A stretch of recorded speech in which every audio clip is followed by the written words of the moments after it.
On this episode of the John 1911 podcast, the SIG P320 is in trouble again.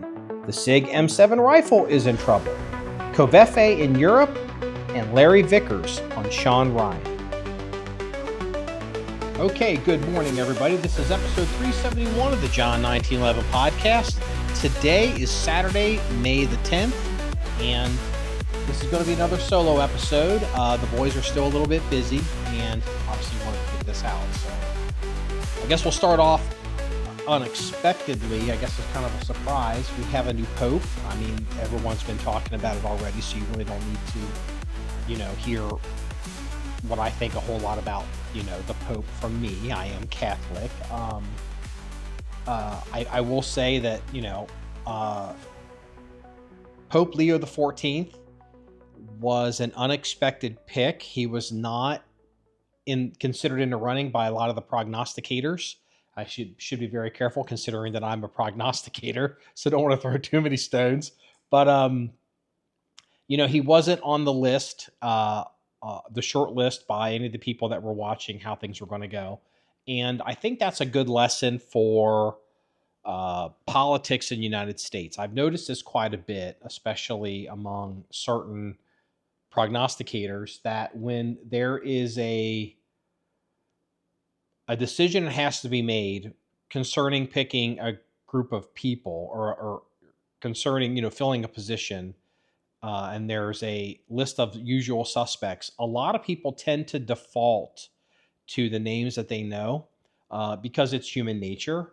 But unless you're directly involved in the internal, machinations of the organization, quite frequently it'll be what they would call a dark horse. But, it makes sense. You look back at it logically. So Pope Leo the 14th, I didn't know who he was. I couldn't have picked him out of a lineup, but people talking about him, considering, I guess he was a cardinal that was responsible for picking a lot of the bishops. So he had built up, a lot of name recognition and probably support, direct support, because there's probably a lot of people who, had moved to the next level or had gotten to that point. Let's say we'll call it like flag officer. I would say bishop would be flag officer in the Vatican, then cardinal and whatever. So, but you got to be bishop before you can be a cardinal. Generally, I don't think it has to be. But this guy, he apparently was very influential in that area. He was close to Pope Francis. I think Pope Francis elevated him to, I think, the number 2 spot on some council that I guess is considered fairly important. So looking back on it, you could even say that Pope Francis may have even gave his unofficial support to possibly having this guy be his successor. It's not how the Catholic Church works, but obviously, position and proximity does play a role. And now that you look back on it, it's like, well, it makes complete sense. This is so obvious. But, at the time, he wasn't even on the list. So I wish the best for Pope Leo the 14th. I do love his name. I think we could definitely use a Pope Leo. And the fact that he is an American is unexpected. I'm not going to focus on it too much because, and as people should, everybody claims the Pope. The Peruvians are claiming the Pope. The Augustinians are claiming the Pope. He was an Augustinian friar, is an Augustinian friar, born in Chicago. So, I mean, everybody's got their angle to, claim the Pope, which is kind of the point of having a Pope. So congratulations and prayers to Pope Leo the 14th. Now let's get on to more important stuff.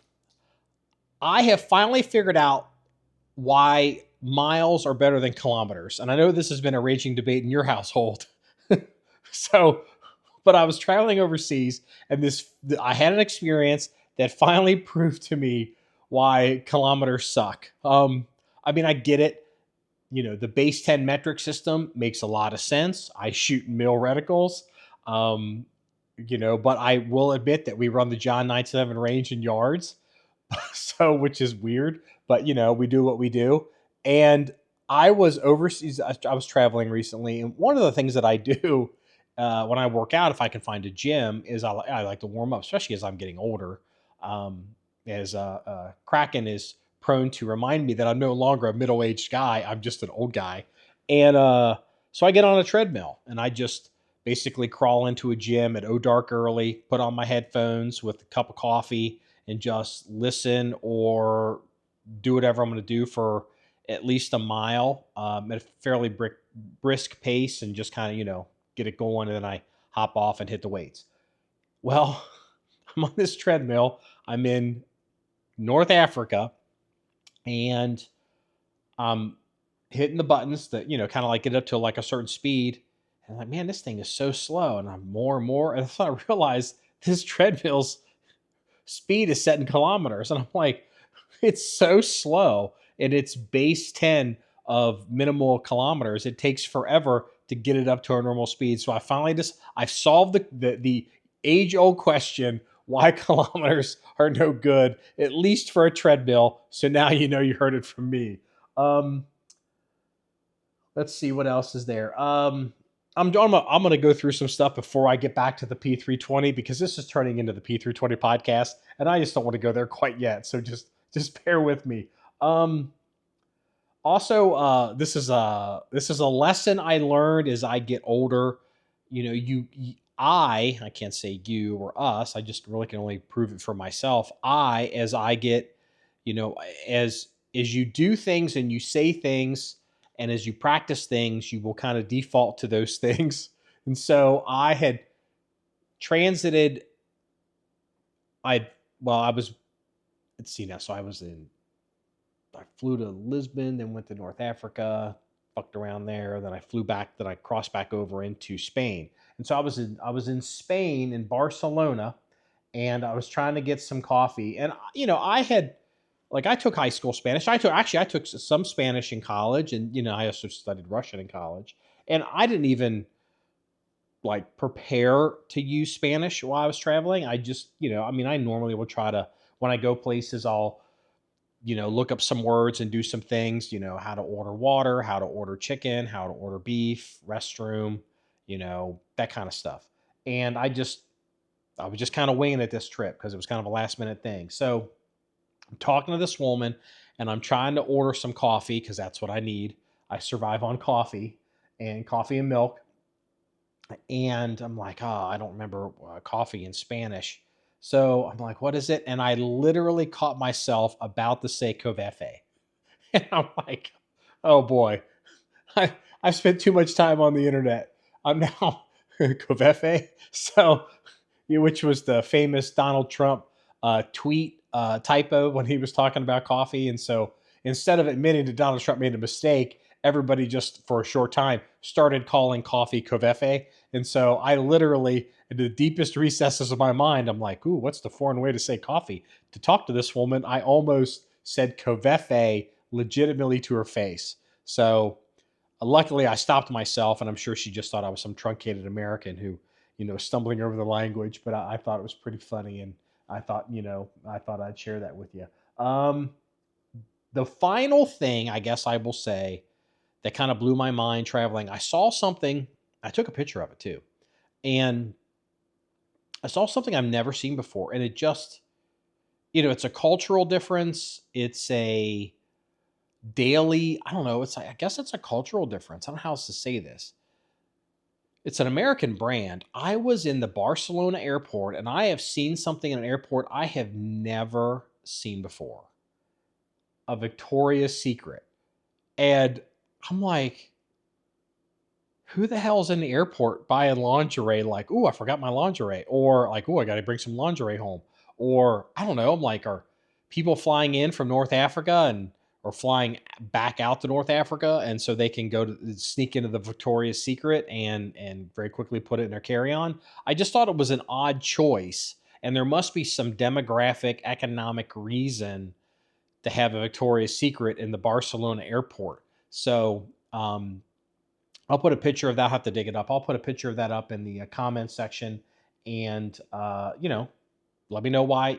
What's the weird, for those of you that have traveled, I don't travel as much as I used to. I used to travel extensively. That's why I'm not really that big on it anymore. Not that I'm like, oh my gosh, ooh, the travel, get on another plane. I'm not trying to be like that, but I mean, it's just, there comes a point when you're just like, fuck me. But what is the craziest business that you have seen in a foreign airport? I would say business, like something that you've never, I don't know, like I don't know, like, guy, we sell donkeys here. Like, I don't know, like, what would be the craziest thing you've seen for sale in an airport anywhere around the world? So leave it in the comments below. All right. Heaven help me. Let's get back into the industry stuff. And unfortunately, we're going to be talking about the SIG P320 again. So I got this from Mongo. Phil Strader. Phil Strader is a competitive shooter. Really, I mean, generally, Phil Strader is regarded as an extremely nice person. I don't think I've ever met anybody that doesn't like Phil Strader, and he seems like a really nice person too. If you've ever seen him on the internet, Phil works for SIG. He hasn't always worked for SIG, but he's worked for SIG now for a while. I think he ran their academy for a little bit, and then he might have even been involved in the design of the SIG P365. I'm not too sure of that, but he's been there for the all the drama for the P320. Well, with everything that's been going on and all the issues and the continuing issues with the P320, GBRS came out and they did their video, and I did not know this, but I guess GBRS is sponsored by SIG. I don't really know how that's supposed to work. Like, what does that mean to be sponsored by SIG? I mean, I guess they agree to shoot their guns. Do they have to do so much content with that equipment, a day, a week, a month? I just have no idea. So anyway, they came out with this, and there was a huge blowback. And there's been the manual change, where SIG has changed what the safety manual is. Basically, they're saying you should carry the gun at condition 0, and everyone's blowing back on that. And so, at least I'm seeing something from SIG Corporate. I'm a business guy, and I'm seeing a move from SIG to me that makes sense. It was obvious SIG Corporate reached out to Gun Talk. It's a podcast. It's a gun industry podcast, but they've got sponsors and commercials, and they're fully connected. It's not like in the back corner of like some gun range in the middle of Ohio like we are. They're in the game, right? And it was obvious SIG had talked to Gun Talk. Maybe they're an advertiser, and they were like, let's get Phil Strader on and let's talk about some of the issues. So I was like, ooh, Phil Strader's going to be on this podcast. This is going to be interesting. And one thing that struck me with the segment was how short it was, and that's what really told me that this was a coordinated hit. And I mean hit not in the sense of a negative thing, a hit like let's do a media hit to try to put some ideas out there that have been obviously approved by SIG Corporate, to kind of get in front of some of this stuff, because SIG has made a mistake. And the mistakes are, they're letting lawyers drive the argument, and they're letting third party folks who don't actually represent SIG officially make the argument, and it's turning into it's a shit show. We all know it's a shit show. So Phil shows up on Gun Talk, and it gets pretty interesting. So I'll try to post a link to it in the comments. The segment, I don't know. I have to look, but it was not long. I would have thought that this is such a big issue that this had been a long conversation that would have gone on for the entire length of the episode. And it was blah, blah, blah, blah, blah, blah, blah, blah, blah, blah, talk, answer a few questions. Okay, that ends our segment. And it was like, what the hell? That to me, that was a miss. So the position that it seems to be that Phil Strader's relating through SIG Corporate is, they are highly suspicious that weapon lights are playing a factor in the discharge of these guns. Um, they're also intimating that some of these discharges are happening because folks are using SIG P320s and SIG P320 holsters, but using an incompatible light for that holster.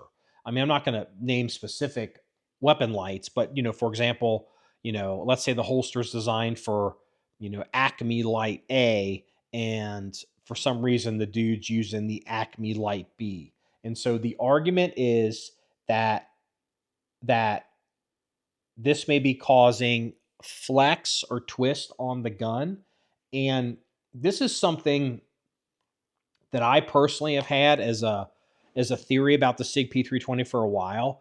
Is I wonder if these guns are getting flexed. Like, just imagine you're holding a gun in your hand, not properly, but just, unload it, put one hand on the pistol grip, your right hand, put the left hand across, the top of the slide and the barrel, and just imagine twisting it in different directions. And, you can start to see if the entire frame or receiver, which will come in handy here in a minute, were to flex, you can make an argument how something may slip off of a contact surface. And considering that the SIG P320 uses that fire control module that's basically just stamped sheet metal, I believe. I mean, I assume it's stamped, but I have no idea. It would not be a big, jump mentally just to see that flexing. Now, an argument to be made against SIG would be all these other guns don't flex and drop their sears. So maybe we're getting to the point that having this fire control unit is one of the problems too, because maybe what would be considered the grip module and the receiver just isn't locked together enough, and more flex can be put into these guns. Also, Strader did mention that they are aware that some vibration was causing some issues with the gun. And they also admit, they were admitting that they did an update, and it did go off under drop testing, but they are claiming that it passed all the, like, he didn't say National Institute of Justice, but let's just say whatever the standard drop tests are. If I remember off the top of my head, it could have been the official standard was 5 different angles, and maybe they had passed 10 or 15 different angles. Well, they upgraded a gun and got it to pass at, say, 26 different angles. I'm kind of making these numbers up, but they're claiming that they're above and beyond the standards for drop testing. But if you think about drop testing, I mean, it's a shock, and a shock is still just a form of vibration, and it's kind of the same problem. So I thought that was pretty interesting. I think their weapons light argument is not completely specious. I think that, I think there is the possibility of some leverage there in a holster, or it could just be just hanging a light on that grip module could be causing an issue too. And that is not a completely unknown thing. I remember the original, was it the Glock 22? So the 40 caliber police Glock. I think if you put a light on that gun, it would cause some kind of malfunction, which was a problem because it was designed as an American law enforcement gun. So that was another thing that Strader was talking about in this very, very short video, or very short interview, which suspiciously short. But hey, you got to give it to SIG. They've got to start getting out there and controlling their own narrative here. The issue of the manual change came up, and he blames the lawyers. And it's one of those things like, we've got to make a manual that is focused for the lowest common denominator, which is a way to say stupid people, or inexperienced people, or stupidly inexperienced people. So, but it's obvious that the lawyers put it in there so they could bring it up in court on lawsuits, which makes you wonder, is there going to be more lawsuits? It's worth listening to. I think my I think the gun. I mean, I've made my opinions on the 320 at this point known.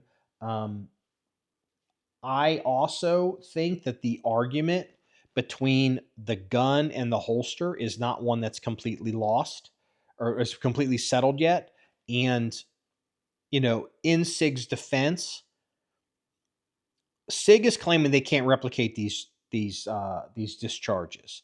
Now, I don't know how true that is. That seems odd to me because it seems that these are observable out there on out there in the general public. And I've also heard a rumor that SIG is aware of the problem and they're they believe they're maybe having an issue with a I'm using the wrong technical term here, but I would call it a tolerance stack, between some of these manufactured parts, because there's a range, and what's happening is they're producing guns in a batch.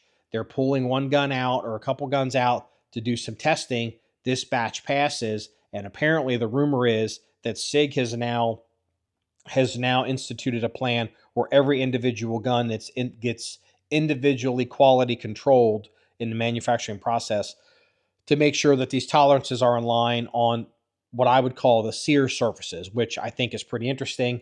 You know, that's the difference between, I mean, I don't know of just to throw them a bone. I don't know of a custom 1911 manufacturer that doesn't QC their own guns.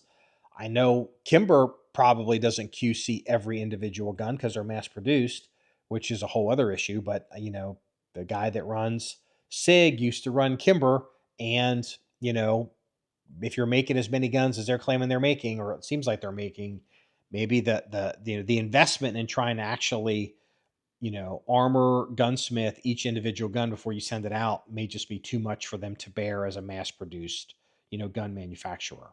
However, but back to the holster thing, it's never really this theory has never caught on in the general public. But let's just say the SIG P320 drama has been going on for say 5 years.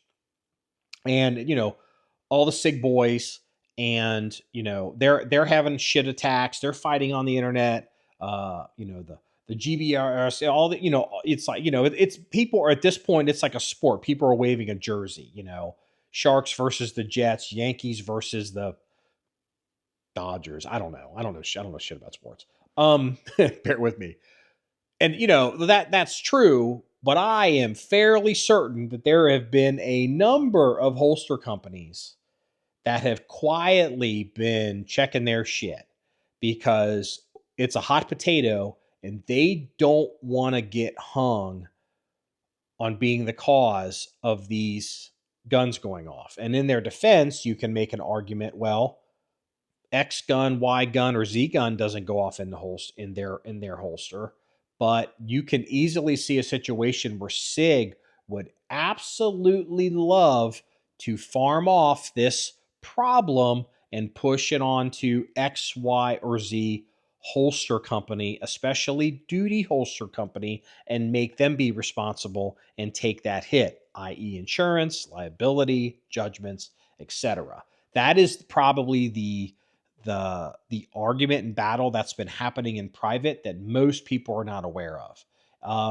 And it looks like Phil Strader and SIG kind of went there again, because he even intimated a little bit about the whole, he didn't say it this way, but you can tell he was trying. There's a phenomenon in the gun holster game, and most of you probably may not be familiar with this, but basically, you get a weapon light for a handgun, and you can have it have one battery, or you can have it have two batteries. And the way a lot of manufacturers who make weapon lights these days get two batteries into usually the CR123s, but there's whatever variations of that. Get two batteries into a housing for a weapon light, because you get more power, want all the lumens. You typically have to have more than one battery. Is they set them side by side, which makes them wider, which creates some of these holsters, it can make the opening bigger at the bottom where the weapon light has to clear into that holster. And there has been a separate issue where a lot of these companies are leaving space in their holster where debris, detritus, kids' fingers, suspects' fingers, small men, average women in a pig pile fight, get their finger in there, even though the gun's holster, set it off. SIG absolutely went there with the Phil Strader interview, that they think shit's getting into holsters. They think that people are using holsters that are incorrect for the light that they're supposed to have.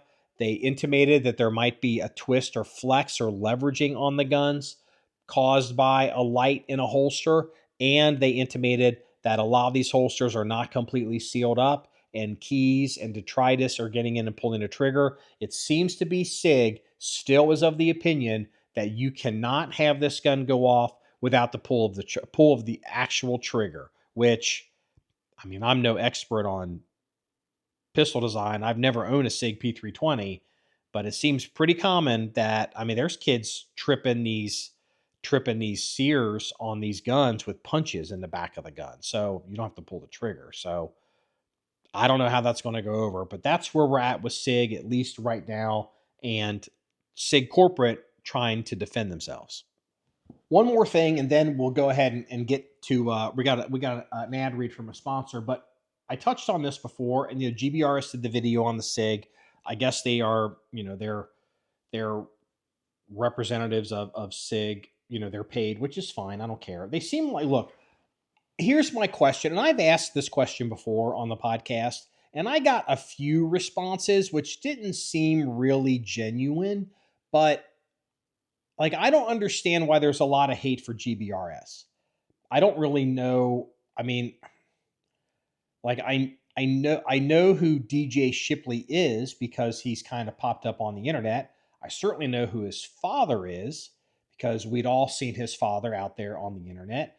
And, on some level, I mean, as a business person, you look at someone like GBRS as a business person. I look at them from the outside looking in, and, they're Navy SEALs. They're cool. They've got a certain look that makes them very commercial. And I would feel that a lot of the kids on the internet, would fuck with these guys. Like they would really like these guys. Like they hero worship and all that. If I was making an argument about, girls being models, that girl has a good look and a good vibe and a good aura and whatever, we're going to put her on the runway, or this girl, that girl. I look at GBRS and it's like the exact same thing. What I don't understand is every time I see GBRS stuff come up, from on other sources, there is so much hate towards these guys. And I am not aware of what the problem is. I don't know. I would assume that some of these guys were the people that were involved in shooting bin Laden. They're what is it? SEAL Team 6, right? They're supposed to be heroes. GBRS, global, what is it? I can't remember what GBR stands for, but people call them goobers. Whatever their acronym is, they call them goobers. And what's interesting is the people that want to attack these guys don't seem to be, I don't know. Look, if you're a competitive shooter or an accomplished shooter, or, maybe you're a trainer or a myriad of other things, maybe the GBRS guys aren't your cup of tea. But I see a lot of guys that can't shoot their way out of a paper bag, probably couldn't do a push-up to save their life. They're a quote gun guy because they get on a gun forum and they post comments, but they don't actually shoot. And these guys have very strong negative opinions about GBRS. Please explain to me why the dorks don't like these guys. Because to me on paper, they look like they're fucking studs. And I asked this question before a couple months ago, didn't get a satisfactory answer. What have they done to elicit such hate? It wasn't defending the SIG P320 because the people were calling them goobers long before they were in the 320 problem. I mean, I don't know. I don't know. They beat their wives. Did they kill kittens? I mean, I mean, it's not stolen valor. I just don't get it. So in the comments, if you want to send it private, what's the deal here? Like, I don't understand. And now for a word from our sponsor. Are you a city or municipal police department that is facing an increasing cost in the cost of the, I'm fucking this up. I'm trying to do Are you a city or police department that is facing higher and higher costs with health insurance and keeping your employees covered? Well, you can save 15% on your health insurance by switching from a SIG P320 to a Glock. Anyway, I'm sorry, I couldn't resist. I couldn't resist. I should have probably actually made an ad read and recorded it separately, dropped it in, but it's just a joke. I don't want to start any trouble. And if there is an insurance company out there called Acme, I'm sorry. It's a joke. There's a lot of Acmes out there. So anyway, so okay, there's one thing I forgot about the SIG P320, and then we can get off of it, but it's worth mentioning. I'm now seeing reports on the internet that there is a person, I'm not going to say it because I think I know the name, but I could be wrong. I don't want to say the wrong name. Not Bruce Gray. We'll just say that. The person who is not named Bruce Gray, who apparently is in the SIG P320 aftermarket game, claims that they have a upgrade or parts that are modifications that they can do to a SIG P320, and they can prevent and solve the uncommanded discharge issue. And what's interesting is the rumor is they have a patent, which is really interesting, again, as a business person. So you get SIG, who their official position is not a problem, not a problem, not a problem, not a problem, but they seem to be doing rolling changes, but they're still having problems, but they're not admitting it's a problem. Somebody has gone out there with their product, come up with something to modify their product, filed a patent on it, a technical patent, which looks like it's at least provisionally been issued, which means they own it, and they can fix the SIG P320 problem. And what does this mean for SIG? If SIG would want to institute this solution, they would have to buy the solution from the patent holder. And if they were to try to challenge the patent and say, this is our proprietary IP, intellectual property, you cannot patent our existing technology. You cannot patent our design or maybe modifications. Maybe SIG will even pull out some kind of similar, designs that they have drawn up, but maybe they just never implemented. But then the defense for the patent holder would be, you said there's not a problem. You said there's no need for a fix. You said there's no changes need to be made. And so my defense is absolute because you've been going in court on the record saying otherwise. And, this is really interesting. So we're definitely getting closer to the inevitable either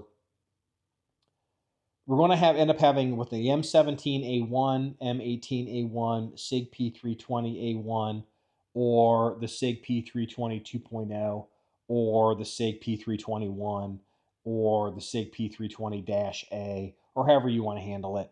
There's obviously going to have to be a change, or this gun's going to die. And the ultimate nightmare will be, which I've said, is if the military shits on this gun and cuts it loose, which is entirely possible considering the administration that we have. I don't need to rehash all that, but I think it's entirely possible that as far as SIG is concerned, if, quote, the wrong person that works in the DOD or in the executive branch gets wind that this gun is fucked up and our soldiers, sailors, Marines, airmen, and Space Force, Space Guardians, I don't know what you call them, are, have these guns on their side, and, they deserve the best, and they're carrying something that's dangerous. Um, I think rash decisions could be made. Look, if Donald Trump can just wake up one day and decide we're going to tariff the world, he can tear up a SIG contract and wipe it with his ass. And that's the worst case scenario. And why am I mentioning that? SIG has had a worse day than the GBRS video. There is a report coming out of which the coming out of which there is a it's not air ground, where is it? There is a Marine Corps, I can't, this article doesn't have it. There's a Marine Corps school that's open to inter-service it's like a postgraduate school, and there's an Army infantry officer who is going through the school, and one of his projects he decided was to start looking into the M7 rifle, or the XM7. And I think it's called the M7 now. The next generation squad weapon. The M4 carbine replacement in the super hot shits 6.8 S or 6.8 by 50 51 caliber round. And there is apparently a let's see, as part of his research, I think is he an Army infantry officer? His name is Captain Brent Trent. He's trying to make field grade, so he's going to the school, and he presented this at the Modern Marine exhibition in Washington D.C. And research he claims shows that the rifle is inferior to the M4. As part of his research, Trent said he visited the 1st Brigade Combat Team, Bastogne, Brigade, Air 104, I don't know what's wrong with my mouth today, 101st Airborne Division, which was the first active duty Army unit to receive the X7. So there is at least a brigade in 101st that is running the X7 right now. And they've been doing exercises with it and drills and quals, and it's their rifle, right? And Trent said that he interviewed more than 150 soldiers and disassembled 23 XM7 rifles. His 52-page report on the subject, which included testing with experts, ballistic research, and input from soldiers, concluded that the X7 is, quote, unfit for use as a modern service rifle, unquote. And he presented this at the Modern Day Marine exhibition. Trent said his research shows that the soldiers equipped the XM7 in a live fire exercise quickly ran out of ammunition because its magazine only holds 20 rounds. He also said that gouges and scratches can form on the barrel after firing more than 2,000 rounds. The rifle's weight makes it harder for soldiers to maneuver. We all know about the weight, and we know about the 20-round magazines. I mean, and I've seen some people try to, again, this is gun forum people who are stupid. Well, this is bullshit. We can just give them 30-round magazines. It's like, that's not the problem, asshole. The problem is, weight. They can only carry so much of this ammo, and a weight for weight, change. A 30-round 5.56 loadout, like a full loadout, a soldier can carry a lot more ammo. He has a lot more firepower for suppressive fire, maneuver, and all of that. And these dudes from the 101st are doing live fire exercises where they're suppressing and maneuvering, and they're getting at the end of this exercise and they're almost out of ammo. This is terrible. This will be what kills this gun. And I actually was kind of hopeful that the M7 was kind of hopeful that the M7 would survive. So much so that we were considering picking one up, because I was like, well, this is going to be the future. We probably should pick one up, because eventually what's going to happen is the Army gets it, and then the cops get it, and then the civilians get it, and it becomes a standard, because whatever becomes standard in the military becomes standard in civilian life. Welcome to America. God bless the Second Amendment. Well, this is bad. And one of the issues is, let's see here.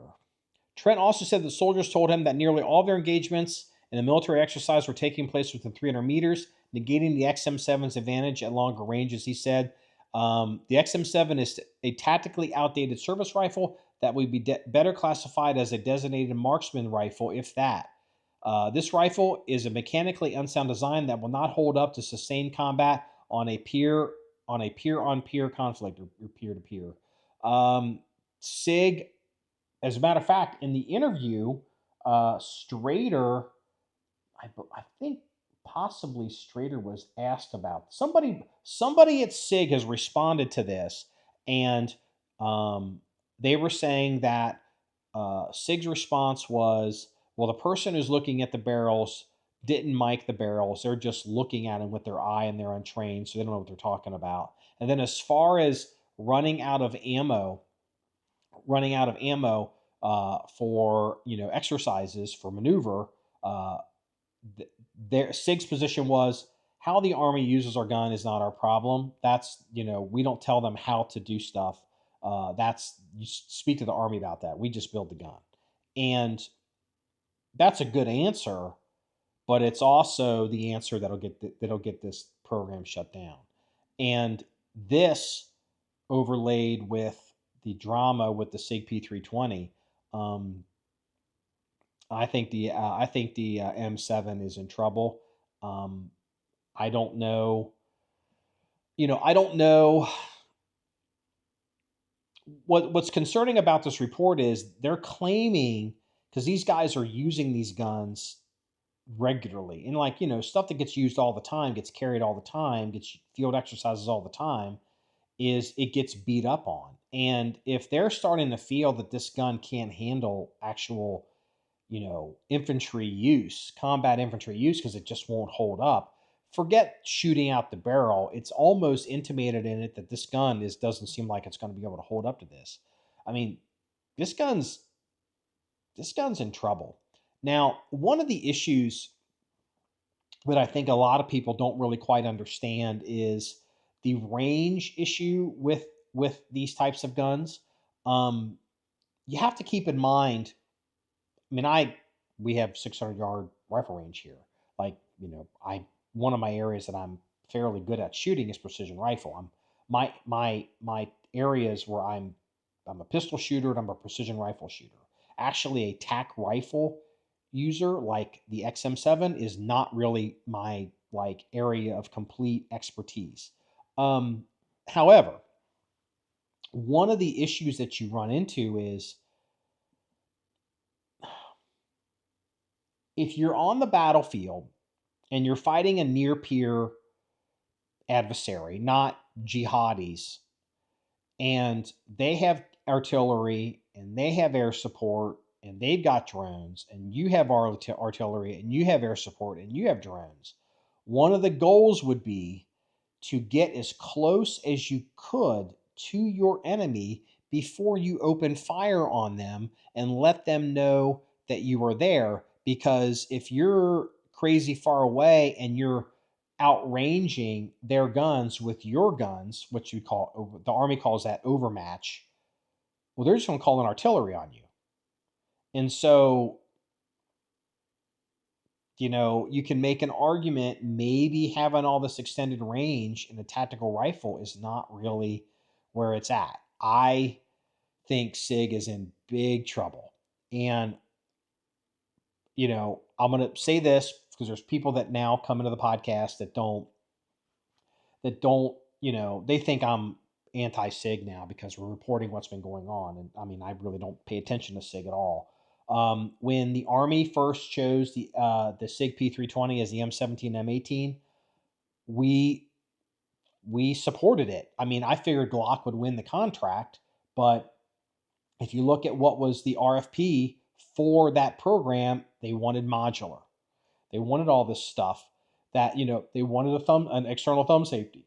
They wanted it to be modular so they can have it fit different hand sizes and all that, because they have different size soldiers. And the Glock doesn't really quite do that as well.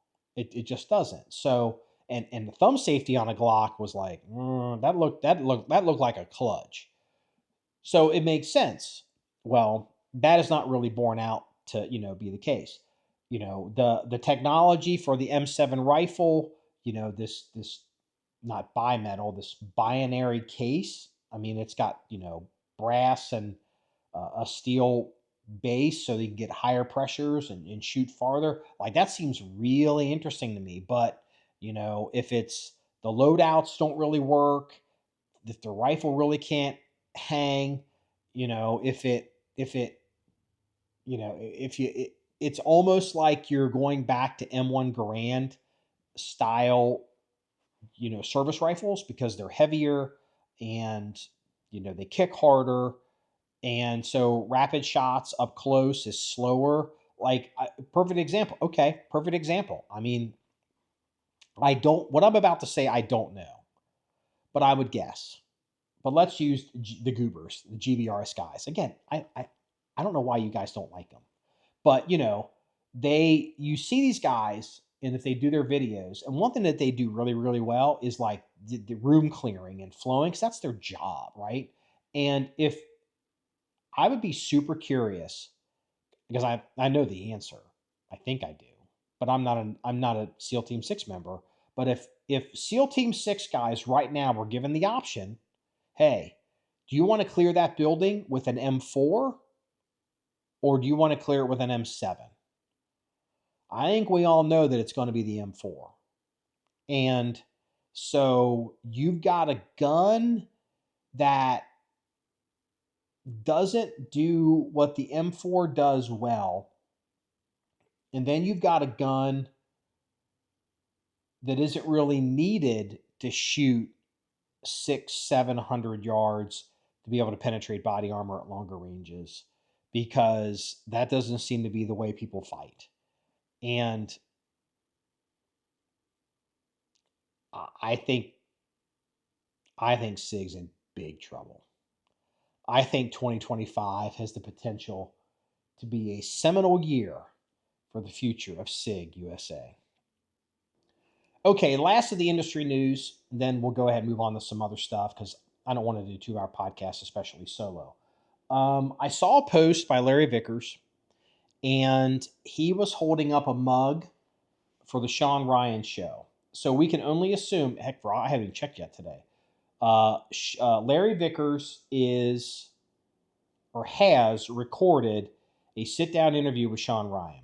Now, I would say right now that people wanting to know what's going on with Larry Vickers, what's happened to Larry Vickers, what he's gone through, what the disposition is, and where things are going is probably the biggest story that the gun community as a whole wants to know.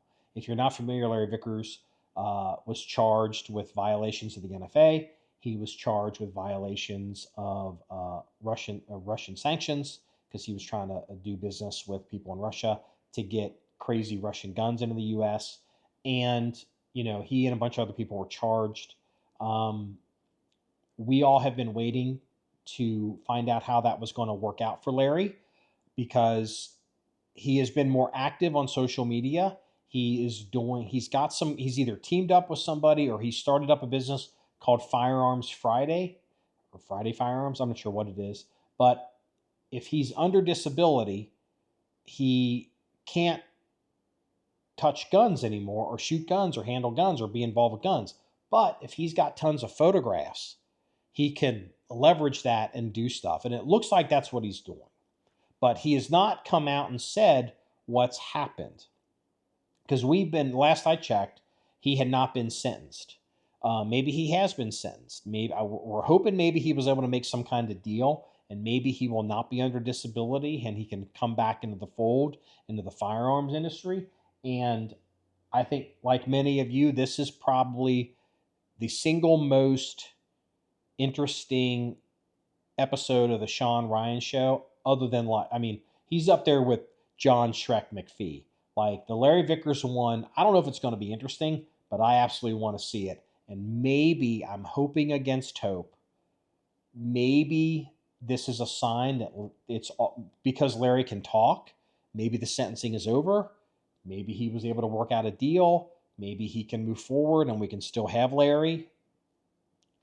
Take a look at the Shawn Ryan show and keep an eye out for Larry Vickers.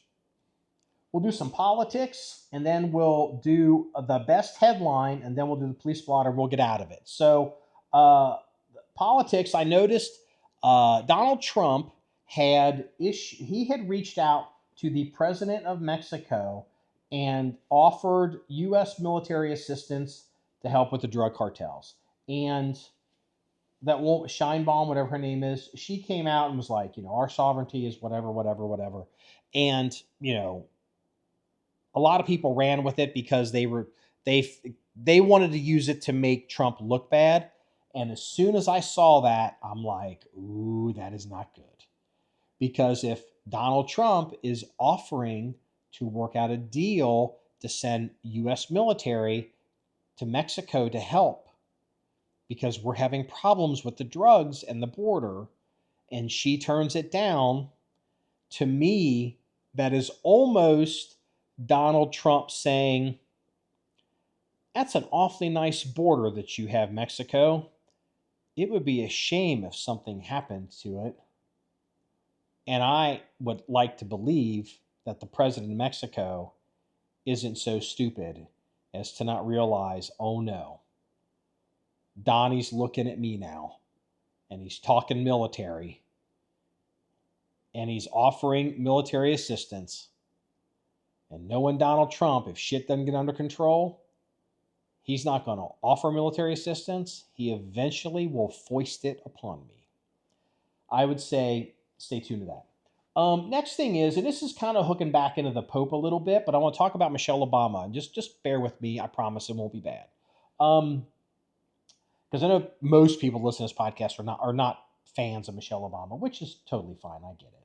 But she's been out doing a bunch of interviews and podcasts, and I guess she's possibly got a book and talking about her marriage and talking about how, she didn't like her time at the White House. She's complaining about she had to pay for any trips for her and her kids if it was personal. She had to pay for food at the White House. Surprise! Everybody has to pay for food at the White House. That Navy mess in the White House in the West Wing is not free. And, basically people are kind of like, man, she's not happy. She seems really not happy. And before the 2024 election, there was a lot of talk by the talking heads on both sides saying Michelle Obama's going to run. Michelle Obama needs to run. We got to get Michelle Obama to run. And I was telling everybody that would listen, and I was telling Michelle Obama, I'm like, baby girl, don't do this. You have a good reputation because, there's Republicans that don't like you, but you also know from experience that every time you did open your mouth and say something, that it would blow back on you. Like the first time I've ever been proud of my country, or she did the vegetable thing, and it's just like, it's like the idea of Oprah running for president. As soon as you step into the ring, your favorables are going to go way down. And I'm like, lady, do not let these people talk you into running. It will destroy you. It will destroy your reputation.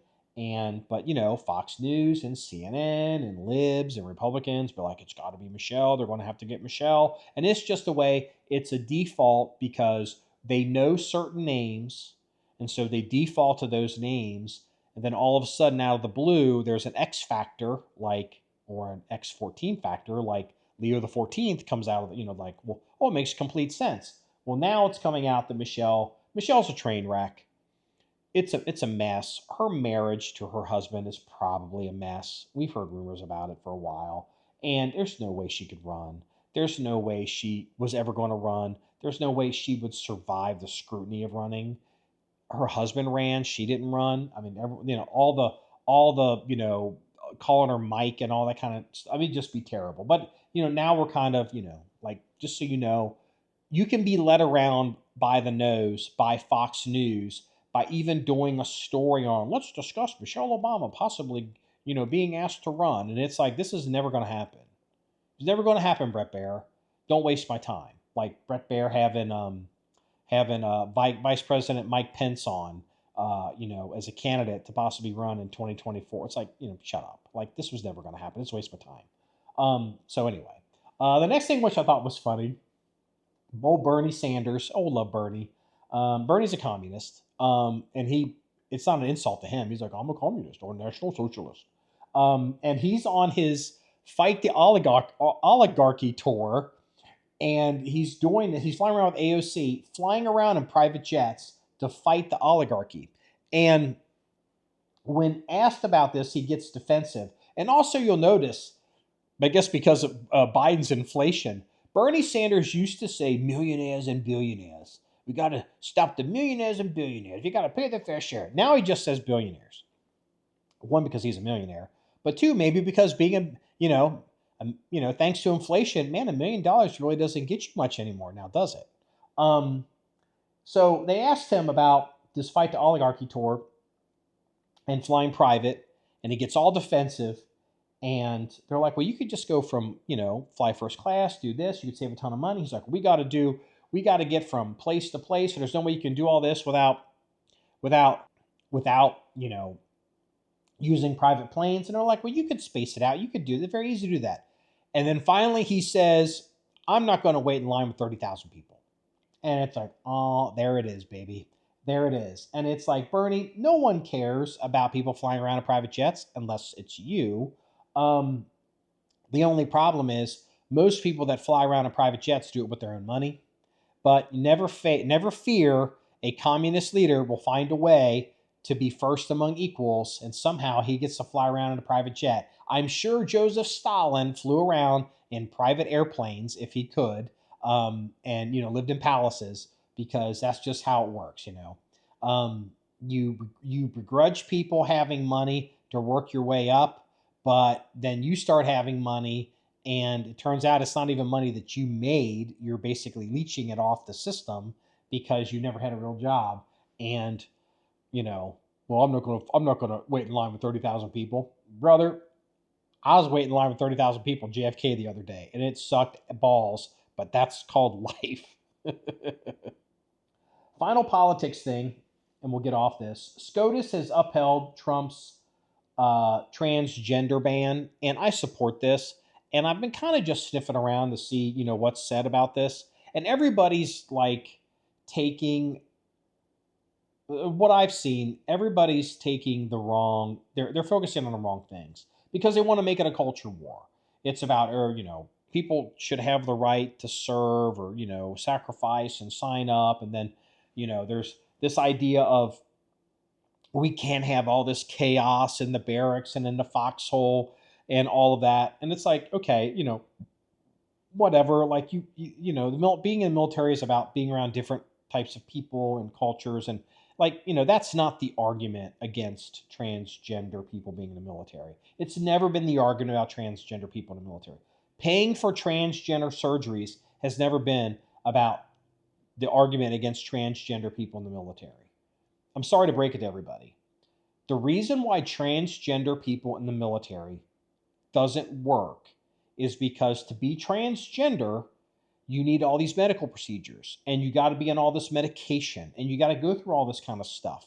That means you're non-deployable, okay? And if you've ever been in the military or been around anybody in the military, for example, I know of a woman who was suffering from endometriosis, and she's in the military, and she missed a rotation because she needed this medical treatment, and then she had to take all this medication, and her command staff had told her, if you miss one more rotation, we're going to have to throw you out. They didn't say throw you out. You're going to have to be separated, medically separated from the military, because you're not deployable. And it's the same reason why if you're a diabetic, you can't be in the military. Because if you get stuck on some island somewhere, if the Chinese cross the first island chain and you get bypassed and you and a bunch of Marines have to hold out like it's the Bataan Death March until we can come and rescue you, it's going to be hard enough to get ammo and food and water and batteries and all the things to keep you functioning to you. And on top of it, oh, we got to get your diabetic medication to you. Well, you're going to be a casualty immediately just by virtue of logistics. And so that kind of stuff, you're disqualified from being in the military because you're not deployable. If you are transgender in the military, you are not deployable. Full stop. This isn't a cultural thing. This isn't a culture war thing. This isn't a left or right thing. This is logistics. It doesn't work. It doesn't work for transgender. It doesn't work for being diabetic. It doesn't work if you have HIV and you're on that medication that keeps the HIV away. Forget the whole idea of, being injured and bleeding and all of that, and cross-contamination and infectious diseases. Just forget all of that for a second. Now they have to try to get you your HIV medication and keep you supplied, in an austere environment or forward deployed where we're looking to possibly fighting, near peer adversaries that will have counter air, will have drones, will have a Navy, will have an Air Force, and we may not be able to get you your shit every week, every month, and you're going to die. So sorry, trans people, you can do other things. My argument has always been treat transgendered stuff like it's a disability. Okay, if you're in a wheelchair, you can't be in the NBA. If you're wheelchair, you can't be in the Marine Corps. If you're transgender, you can't play on the opposite sex team and you can't deploy in the military. There's just a lot of things you can't do. We can give reasonable accommodations under the Americans with Disabilities Act. The whole bathroom argument with these trannies is completely made up horseshit. ADA bathrooms, Americans with Disability Act, single serve, single sex bathrooms, boom, not a problem. It's a disability. Let's just get over it and move on. Okay, now for my new favorite section of the podcast. I call it Best Headlines, and I was sent this by multiple people. This was going to make the blotter until the police blotter, until I saw the headline, and I was like, "Ooh, that's the best headline of the episode." So here's the quote, and it's the headline: "I wanted to punch her in the face, but I pooped on her car instead and went home." The Delco Pooper. We'll have a link to that story in the comments section. I will warn you right now, it is not suitable for work. Even though it'll be a news story, it is entirely possible that your IT department will flag you watching this video on an office computer, so you have been warned. Now for the police blotter. The first one that comes to mind is out of the District of Columbia. And, I had posted pictures of coming through JFK, which I hate coming through JFK. I mean, JFK, going through immigration and customs at JFK is a disaster because all these people come through JFK, from all over the world, because they all want to go to New York, right? There's business and there's tourists and there's economic reasons. People generally don't fly 14 hours to get to Cincinnati. They fly 14 hours to go to New York, Chicago, or LA, maybe, or Miami. Well, I'd say probably New York, LA, and Miami. So, it sucks.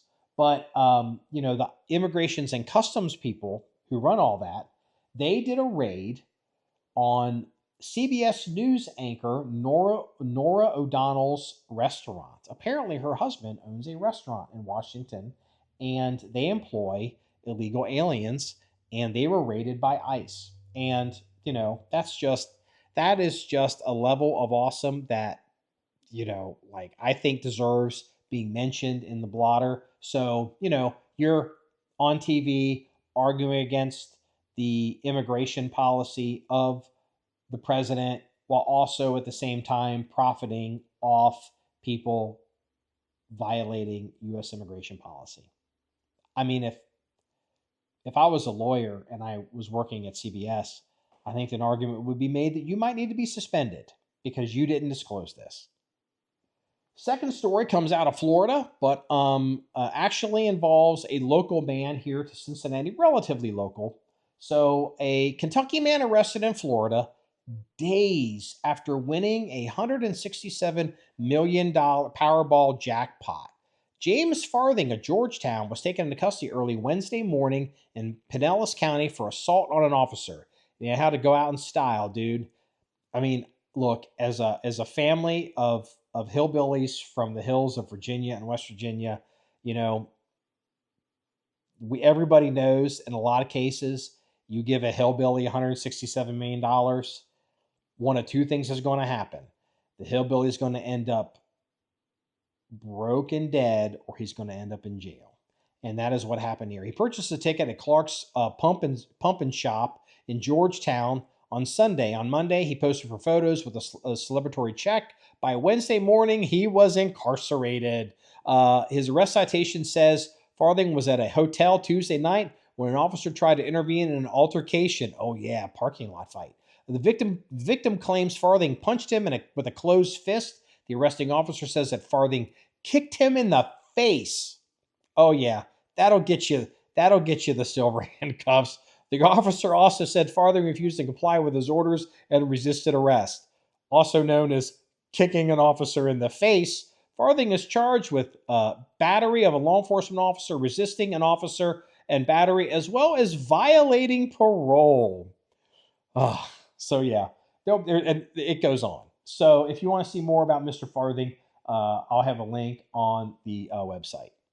And the final story for the police blotter. This is one that interests me more personally, probably than a lot of you. It's because in some ways I would be recognized as a court expert on stalkers. Jennifer Aniston. She is of the Friends TV show fame, still a very popular Hollywood actress. She's a little bit older than me, but she's still going strong.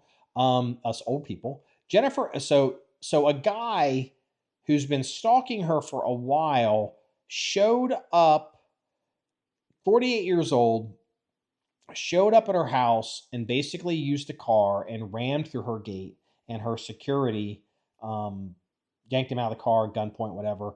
And so he has been, his arraignment picture, brother, you got to see this. So he's in court, he's wrapped in a blanket, and there's two things that they've said with him. Apparently he's married, by the way, but he claims that he is Jesus, and he claims that Jennifer Aniston is his queen. And so there's an actual department out there. They have so many of these that they keep them quiet out there in LA that the LA County, I guess it's LAPD runs it. They have their threat assessment. They have some weird name. They don't call it the stalker division. They call it like the threat assessment, whatever. But basically you specialize in stalkers and stalking of celebrities and high profile people, because there's so many of them running around there in California because of all the celebrities and all the media that, when a crazy person who, has this kind of mental disorder, he doesn't fly to JFK with the masses. He wants to fly to LA to find his queen. So if you want to see any more stories on Jennifer Aniston, on Jesus and Jennifer's king, please go to the website, and we'll have a link for the story at the bottom. Well, this wraps up episode 371 of the John 1911 podcast. You want to see any more stories or pictures or links or terrible news about SIG? Please go to the website at john1911.com. That's JOHN1911.com. Remember, it's all about shooting guns and having fun. Everybody, have a good day.